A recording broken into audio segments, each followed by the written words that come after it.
कबीर परमात्मा है। अभी तक हमारे को परमात्मा निराकार बताया गया, परमात्मा साकार है, वो मनुष्य सदृश है। जिन महापुरुषों ने परमात्मा का साक्षात्कार हुआ उन महापुरुषों ने आंखों देखा भगवान का सारा विवरण अपनी अमृतवाणी में किया। वो एफिडेविट अपने लिख कर चले गए, कबीर इज गॉड। वो कबीर परमात्मा जो धानक दुल्हा रूप में आया था। तो उनमें से आदरणीय गरीबदास साहिब जिसकी अमरवाणी दास आपको रह रहकर सुनाता है। गरीबदास जी भी उनमें से एक प्रत्यक्ष दृष्टा संतों में से हैं। उन्होंने बताया कि हम सुल्तानी नानक तारे दादू को उपदेश दिया, जात जुलाहा भेद न पाया, वो काशी माहे कबीर हुआ। अब पुण्यात्माओं, अभी मीराबाई का प्रकरण थोड़ा अधूरा रह जाता है। मीराबाई जो है पहले प्रथम रविदास जी से उपदेश लिया, फिर रविदास जी ने उसको स्पष्ट बता दिया कि ऐसे ऐसे कहानी थी, अब तो आपने कल्याण चाहिए बेटी, ये परमात्मा आ रहे हैं, कबीर जी से उपदेश ले। अब मीराबाई घर से निकल गई थी, वृंदावन में चली गई। वृंदावन में श्री कृष्ण के लिए नहीं गई थी, क्योंकि घर में तो उसका रोज कोई न कोई समस्या पैदा वो कर ही रहा था। उसने सोची ये भक्ति नहीं करने देगा मेरे को, तो वहाँ जाकर वृंदावन में रहने लगी। वहाँ परमात्मा कबीर जी फिर प्रकट हुए, रविदास जी को साथ लेकर गए। वहाँ ये नहीं दिखा कि हम मीराबाई के लिए आए हैं, कहीं और बैठ कर सत्संग करने लग गए। मीराबाई भी चली गई, उन्हें देख लिया गुरुजी आए हैं, गुरुजी के चरण छुए। उन्होंने पूछा बेटी यहाँ कैसे, कि महाराज ऐसे ऐसे आगे मैं तो उस निकम्मे राजा को छोड़े, राजा के लोग को छोड़े, राज को त्याग गई, वहाँ मेरे को बहुत दुखी कर रखा था। तो वहाँ कई दिन रुके परमात्मा। रविदास ने कहा बेटी तेरा सौभाग्य, नाम ले ले परमात्मा से। मीराबाई ने फिर सत्संग सुना, सारा विचार ज्ञान देखा, फिर कबीर परमेश्वर से उपदेश लिया। फिर वो कहते मीरा जी को फिर सतगुरु मिले कबीर। इस प्रकार मीराबाई का उद्धार हुआ। वह भी और भी कई कथाएं इसके संबंधित, परंतु समय अनुसार हम इतना ही आपको बताना चाहते हैं। प्रसंग क्या है कि हम लोग लाज में आके वह लक्ष्मण रेखा लांघ जाते हैं, और लक्ष्मण रेखा लांघ देने से यानी मर्यादा तोड़ देने से हमें सीता की तरह घना दुख उठाना पड़ता है। पुण्यात्माओं, एक लक्ष्मण रेखा हमने सतलोक में लांघी थी, वह मर्यादा तोड़ी थी, अपने परमपिता से हटकर हमने इस काल में मन फंसाया था। अब हम उस मर्यादा को उल्लंघन करने से आज कितना कष्ट उठा रहे हैं। इस काल के इस नौलखा बाग में, 21 ब्रह्मांड में हमें कितनी यातना दी जा रही है। किसी का बेटा मर गया, किसी की बेटी मर गई, किसी का दामाद मर गया, किसी की टांग कट गई, किसी का हाथ टूट गया, कट गया है, ना जाने कितने प्रकार के कष्ट आपके ऊपर हैं। कोई कैंसर से पीड़ित है, कोई किसी प्रकार है। पुण्यात्माओं, हमने फिर वापस अपने भगवान के पास जाना है, पति के पास जाना है। अब पुण्यात्माओं,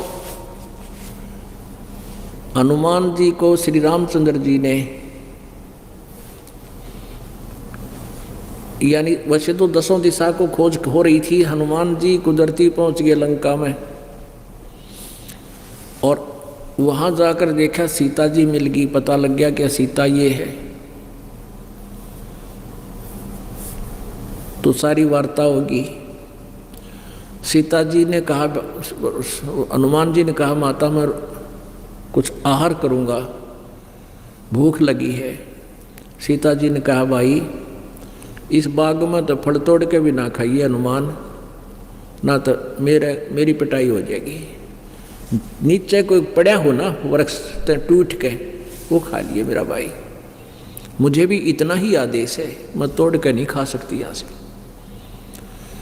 नू कह क्या माँ पानी बनाए और मैले कुचले कपड़े पहने बैठी, उतरा हुआ चेहरा, बहुत दुखी, और कहा हनुमान श्री राम ने कह दिए मैं उसके वियोग में दिन काट रही हूँ कि आवेंगे मुझे ले जाएंगे। उससे पहले क्या देखा था हनुमान जी ने ऊपर वृक्ष पर बैठा था, छोटा रूप धारण करके, सिंपल से बंदर का। रावण आया, रावण ने बहुत यातना दी कि तू मेरी पत्नी बन जा, स्वीकार कर ले।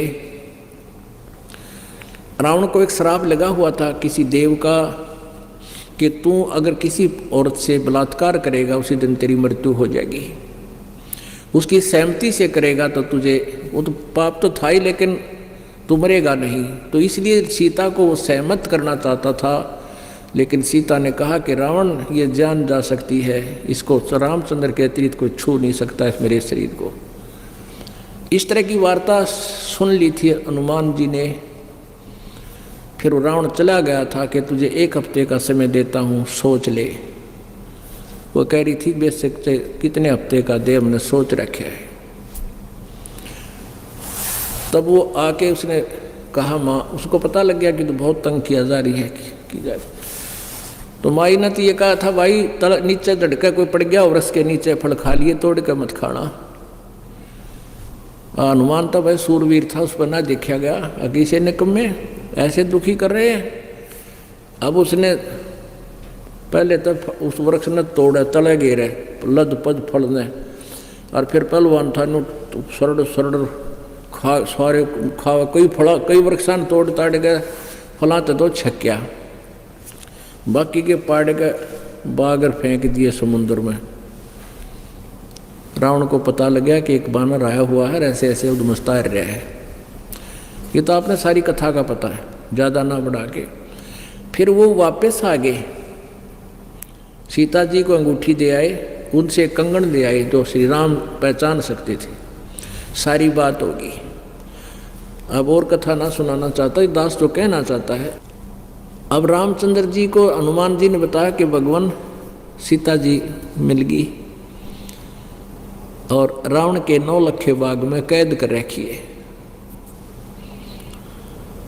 अब रामचंद्र जी हनुमान जी को अन्य व्यक्तियों से दूर ले गया कि आजा मेरे प्यारे बच्चे को। खुशी तो घनी हुई, मैं सीता जी की खोज कराया, सीने से लाया, प्यार किया कि आजा मेरे भक्त, मेरे संत, एक बार इधर आजा, 2 बात पूछूंगा। एकांत में जाकर पूछा, जैसे पुलिस वाले पूछा करें चोरते हैं। कहने लगा भाई हनुमान उड़ते ठीक से, सीता अका जी दया है आपकी, भाई रोटी कहाँ खाई?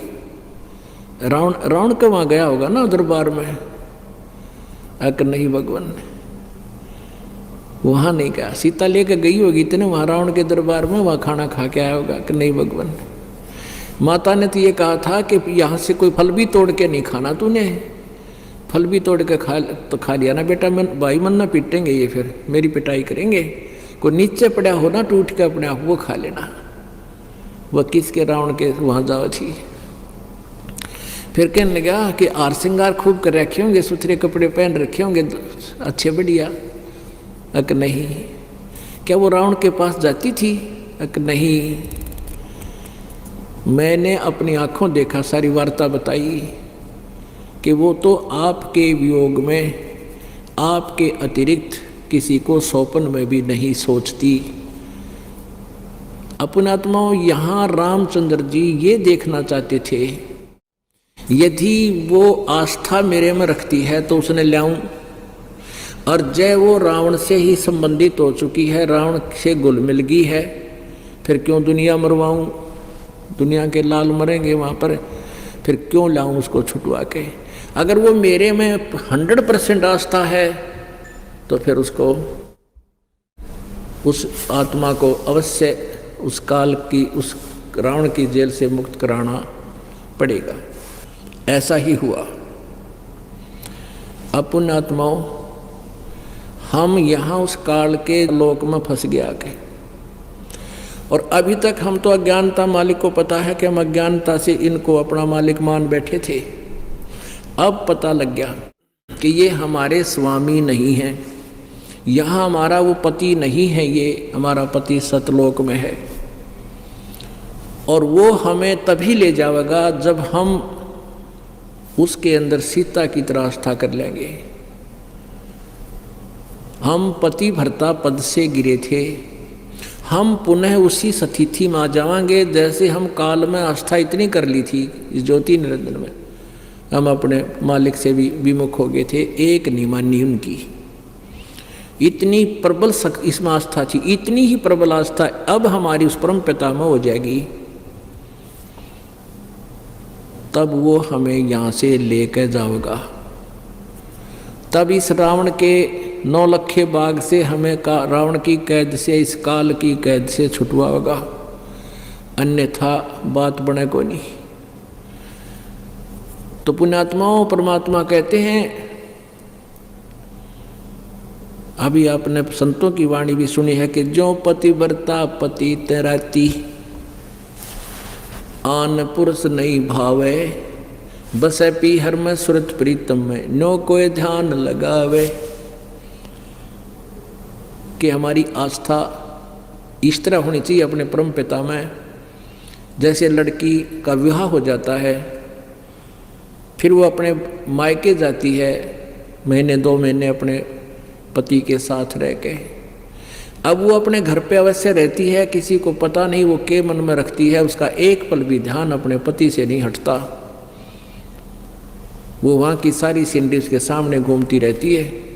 ज्यों पतिव्रता पति से राती, आन पुरुष नहीं भावे, पतिव्रता के मन में दूसरा पति नहीं सुहाया कर, दूसरा पुरुष नहीं सुहावेगा। सुहाने का मतलब ये नहीं है कि वो किसी का आदर सत्कार नहीं करती पतिव्रता, लेकिन पति रूप में उसके मन में भी नहीं आता ये कि और कोई पति बने, यानी और कोई पुरुष में ऐसी भावना नहीं बनती। यहाँ तो इसी प्रकार कहते हैं, जो पतिव्रता पति से राती, यानी पति से लीन है, संबंधित है, आसक्त है, और आन पुरुष नहीं भावे। आत्मा इतना स्वभाव, जैसे कोई बीमार हो जाता है, रोटी कोई खाना चाहता है, उसको आवे भावे कोई ना, उल्टी पड़ना हो जाए, ऐसा स्वाभाविक आपका मन बनेगा। यानी इनकी यहाँ के भगवानों में as a god, as a अपना जो ना पूज्य देव नहीं आस्था बने, वो तो ये मालिक है यहाँ के, हमारा परिवार है। जैसे एक पतिव्रता लड़की पत्नी सह परिवार में रहती है, ज्वाइंट फैमिली में, जेठ है, जेठानी है, देवर है, देवरानी है, ननंद है, सास है और ससुर है, तो उन सबका यथोचित आदर सत्कार करती है। लेकिन जो वो पूज्य अपने पति को ही मानती है, अपने पति के स्थान पर उसका किसी में भी स्थान नहीं हो सकता, तो औरों का सत्कार करना भी कर्तव्य है उनको। यथा जैसे जेठ को बड़े भाई के तुल्य, देवर को छोटे भाई के तुल्य, जेठानी दुरानी को यथावत, सास ससुर को माता पिता के तुल्य, ननंद को छोटी बड़ी को अपने हिसाब से, यानी सबका सत्कार प्यार से रहे। लेकिन जो आस्था अपने पति में वह किसी में नहीं हो, सोपन में भी, तो वो ऐसा होता पतिव्रता के मन में जैसे किसी ने बुखार आ गया हो और उसको कह ले खाना खा ले, उल्टी गिरन हो जा, जी परखी नहीं जा, तो ऐसा स्वभाव बनेगा आपका। तो ऐसा स्वभाव बनेगा, अन्य भगवानों के प्रति आपकी आस्था कति नहीं रहेगी, मन में भी नहीं आवे, न सोच भी नहीं सकते कि इनसे मैं कुछ मांग लूँ, यानी इनसे पति वाले कर्म कर लूँ। करने का भाव है कि हम अपने मालिक परमात्मा से ही मांगे, जो मांगे, जो कुछ भी चाहे उसी से अपनी पूर्ति करें, तब हम पतिव्रता बनाएंगे। और फिर कहते हैं, पतिव्रता जमी पर जो जो धर है पावे, समर्थ झाड़ू देते हैं, ना काटा लग जावे। पतिव्रता यानी ऐसी प्यारी आत्मा जो एक परमात्मा कबीर जी के अतिरिक्त किसी को सौंपन में भी नहीं सोचती, फिर वो अपने जीवन रूपी सफर में जब चलती है, वो समर्थ, वो पूर्ण परमात्मा, वो कबीर परमेश्वर उसके जीवन रूपी सफर में कांटों को बुहारता है, वो पाप कर्म रूपी कांटों को सब साफ करता चलता है। कहीं मेरी प्यारी आत्मा को कोई कांटा ना चुभ जा, कोई कर्म का दंड ना लग जा।